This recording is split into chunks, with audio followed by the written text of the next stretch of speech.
In the rich and mythic lore of DC Comics, few characters embody raw strength, complex heritage, and unwavering pride like Artemis of Bana Mighdall. Often overshadowed by Wonder Woman, Artemis is not merely a supporting character. She's a fierce Amazon warrior with a legacy all her own.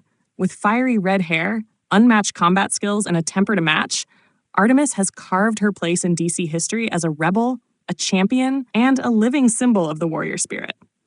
Artemis first appeared in Wonder Woman, Vol. 2, number 90 in 1994, created by writer William Messner Loebs and artist Mike Deodato Jr.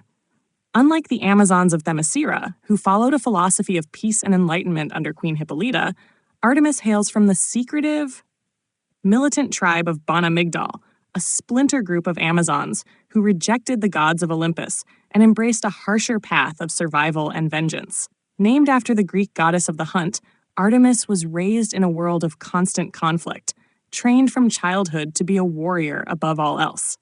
The Bana Mighdall Amazons, descended from Queen Antiope, Hippolyta's sister, lived in isolation in the deserts of Egypt, where they built a hidden city. Over time, they interbred with mortal men, forged alliances with gods from other pantheons, and developed a culture far removed from their Themis siren cousins. Artemis grew up in this environment, inheriting not only her people's martial prowess, but their bitterness toward Hippolyta and the Olympian gods who abandoned them.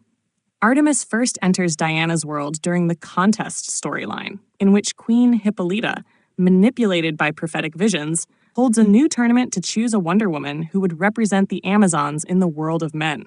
Against all odds, Artemis wins.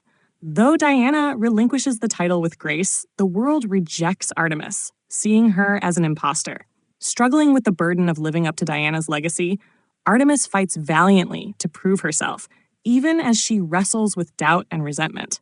Her tenure as Wonder Woman is short but tragic.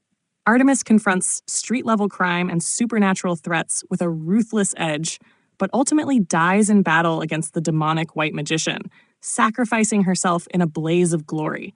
Her death earns her the respect she was denied in life, and she is mourned as a true Amazon hero. But death couldn't keep Artemis down. Like many in the DC universe, she returned, first from the underworld, and later in body, resurrected and stronger than ever. She resumed her role among the Amazons, often clashing with Diana, but ultimately standing beside her in battle.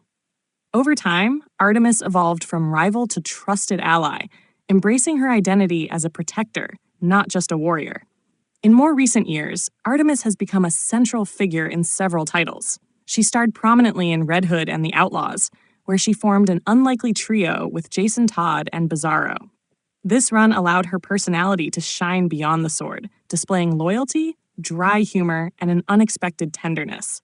Her relationship with Jason Todd developed into a deep, if emotionally guarded bond that gave Artemis a new dimension beyond her Amazonian roots. Artemis's story is one of transformation. She began as a challenger, driven by anger and pride, but over the decades has become a symbol of redemption, resilience, and self-discovery. She is a warrior who walks her own path, not defined by prophecy, title, or divine favor, but by sheer force of will. In a universe full of demigods and aliens, Artemis stands out as someone entirely human in her struggle, yet larger than life in her strength. From the deserts of Bana Mighdall to the halls of Olympus and the streets of Gotham, Artemis has fought for a place not just in the Amazon ranks, but in readers' hearts. She may not wear the tiara of Wonder Woman, but she embodies every bit of the power, defiance, and honor that title represents. She is Artemis, fierce, flawed, and unforgettable.